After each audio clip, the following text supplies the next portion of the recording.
Our workplaces are breeding grounds for illness, stress, and burnout, where bosses don't just get to sit on your increment, but you have a right to judge them too. Imagine a company with 100 employees where 86 are mentally ill. These employees include vitamin B12 serum at 12%, glycated hemoglobin, which is HbA1c at 11%, and complete blood counts at 10%, pointing to widespread deficiencies linked to poor diet, sun exposure, and stress.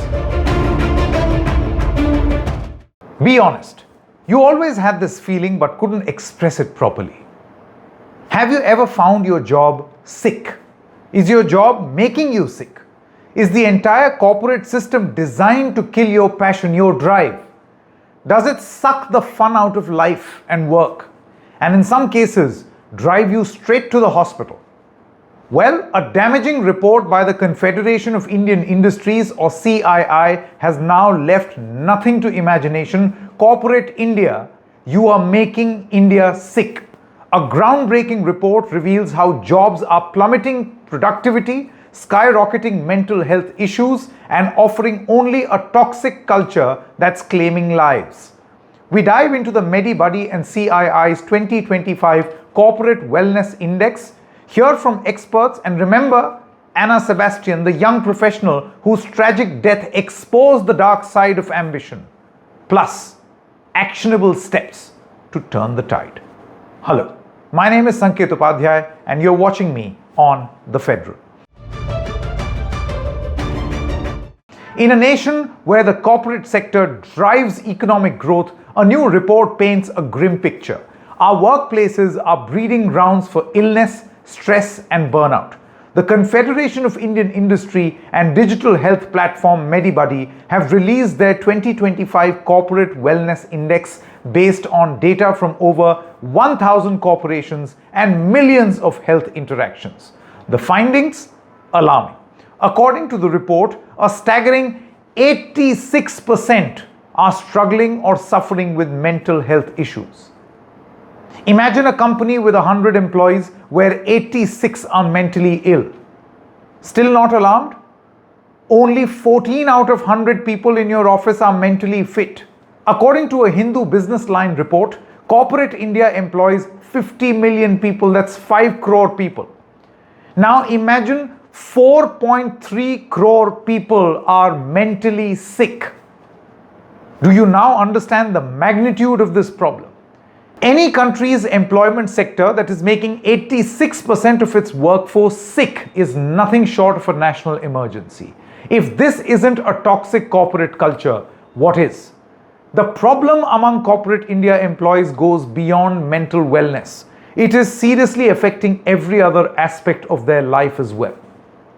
According to this report, over 70% of employees carry at least one lifestyle-related health risk, from vitamin deficiencies to chronic conditions like diabetes. Top health checks of these employees include vitamin B12 serum at 12%, glycated hemoglobin, which is HbA1c at 11%, and complete blood counts at 10%, pointing to widespread deficiencies linked to poor diet, sun exposure, and stress.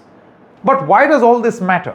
As the report states, workplace wellness is no longer a pilot project or pandemic patch. It's critical infrastructure. Weak wellness leads to crumbling performance. Now, this is the language corporate bosses will understand, the top 14% who are doing well perhaps. Urgent solutions are required, and it has to go beyond foosball tables, office rangoli, balloons, employee of the month, and even an occasional office offsite for team bonding. The CII report reveals a clear story of lifestyle-driven ailments plaguing the workforce. Utilization data shows a trio of tests, vitamin D, vitamin B12, and hemoglobin, directly tying to modern corporate life. Potential diabetes risk, limited sun exposure, and indoor work coupled with a primary marker for stress-related issues. India is potentially losing $1.03 trillion due to mental health issues. Now, for a country wanting to become a multi-trillion-dollar economy, that's a crucial amount of money to lose, isn't it? Workplace stress impacts include a 15% rise in corporate mental health cases, 22% increased risk of suicide, which is up 17% year on year, and 47% citing stress or anxiety at work. The report also spotlights gaps. Only 20% of the employees get regular screenings despite rising non-communicable diseases and medical inflation at 14%. In online consultations for financial year 2024-25, mental health concerns have risen sharply, with 90% of under 25s showing anxiety symptoms. 90%. Regional trends show South India at 35% for high daily anger, and only 39% value workplace mental health programs. But it isn't all doom. The report's ROI dashboard, which is return on investment dashboard, shows investing in wellness pays off. For every 1 rupee spent on health and well-being yields 3 to 4 rupees in savings and gains. Benchmarks include 6 to 8% productivity increase, 20 to 25% fewer sick leaves, and structured OPD and mental health support. 1.6x better retention among wellness adopters, up to 20% lower chronic claims, and 1.8x higher employee engagement. We spoke with health experts who echo this urgency. 62% of Indian employees, they feel that they are burnt out at workplace, and this is significantly higher than the global average of 20%. 52% of Indian employees feel that they are having some mental health issues, and because of these mental health issues, their productivity has been significantly reduced at their workplace. Younger population, younger employees, more than 90% have anxiety problem at their workplace, and out of them 20% have thought that they should quit the job to have better mental health at their workplace. To address it, I think every corporate should have a regular mental health checkups, including physical health and emotional health. Case study, Anna Sebastian. The CII report's warnings hit home when we recall real stories.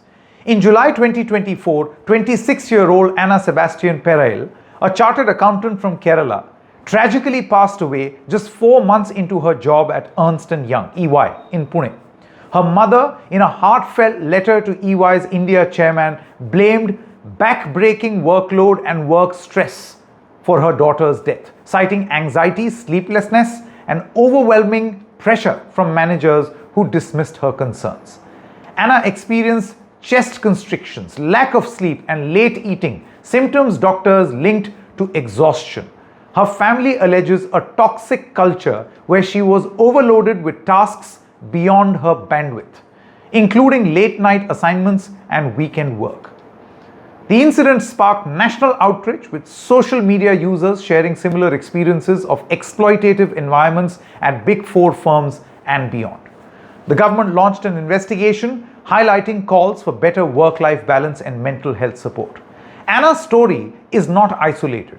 In 2024-25, burnout rates hit 78% among Indian workers, with 80 to 86% struggling mentally, far higher than global averages.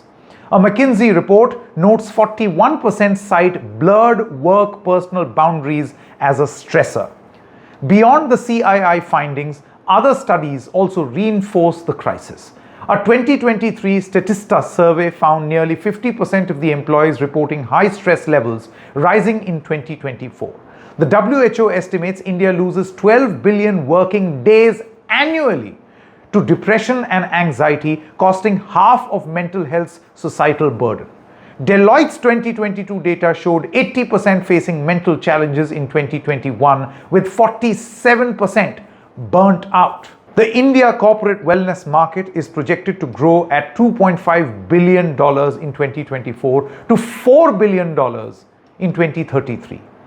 But there's really no point throwing these numbers at you unless we arrive at a solution.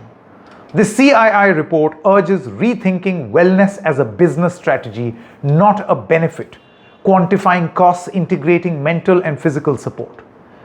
Experts recommend several corrective measures to combat workspace stress and toxic culture. Before we end this broadcast, a special word of advice for those sitting in top managerial positions today who feel they don't employ people but slave drivers, who feel that human souls in their offices are merely Excel sheet numbers who can be replaced with a weaker, more desperate resource for half the price. A note for you, HR department. These inhuman managers at the top are also a problem that needs a solution. Haven't we all heard the famous saying that people join companies but leave bosses? The corner cabin hungry breed needs a serious lesson in dismembering their toxicity. How to treat humans for humans. Writer Divya Khanna in her book The Company We Keep speaks of a corporate India caste system in every office, the new class divide of the haves and have-nots, and how to deal with this. Many experts have spoken about a 360-degree feedback mechanism where bosses don't just get to sit on your increment, but you have a right to judge them too. If they judge you, you judge them back. Raise a complaint on their ability to lead. Judge those who judge you. Judge them back, as I said. Judge them hard, as not everyone is worthy enough to lead. Only the best should. Toxic leadership must be fixed because in any other country, an 86% sick workforce would lead to a national crisis. It's time, let's act now. Thank you very much for watching this special broadcast.